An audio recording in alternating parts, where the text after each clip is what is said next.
je suis le professeur Jacques Deconat. Je m'occupe ici à Bordeaux de la chaire d'Haïti à Bordeaux pour le CNRS via le CIRESC à Paris. Et dans le siège était l'école des étudiants en sciences sociales. J'ai longtemps enseigné dans la Caraïbe, j'ai vécu 25 ans en tout dans la Caraïbe, mais j'ai également fait surtout une carrière de diplomate là-bas, dans les îles. J'ai vécu à la Martinique, en Haïti, à la Jamaïque, etc. Et j'ai exercé beaucoup de postes de responsabilité, notamment en Haïti, dans le domaine culturel, puisque j'ai fini ma carrière de diplomate comme conseiller culturel à Kingston, Jamaïque et Bahamas.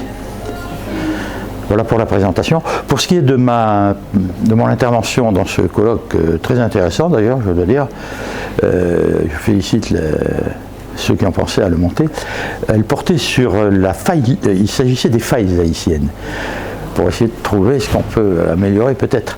Alors je me suis attaché moi à la faille libertaire, c'est-à-dire qu'il s'agissait de voir comment on pouvait éventuellement bâtir l'État sur l'individu et non pas l'inverse.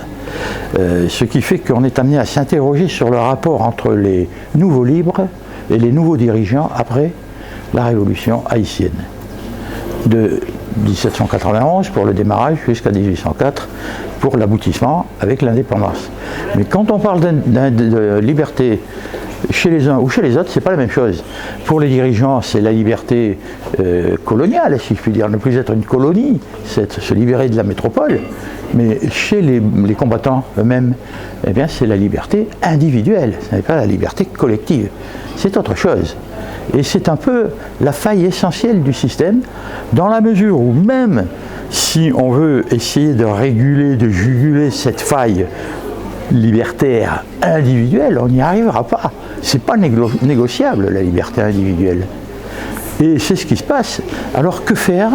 Eh bien, réfléchir, amasser les connaissances, voir ce qui peut se faire avec un État qui se mette à l'écoute, avec patience de sa population, et pas le contraire, un État qui se développe de manière tout à fait exogène par rapport à la population. Voilà, c'est une solution très théorique, et je le vois bien, mais il faut commencer par là. Quand on est esclave et qu'on veut se libérer, il n'y a aucune raison qu'ensuite on veut se recréer un nouveau servage, même si c'est au profit de l'État. C'est interdit ça, c'est pas négociable. Voilà, je voulais insister là-dessus en tant qu'ancien libertaire moi-même.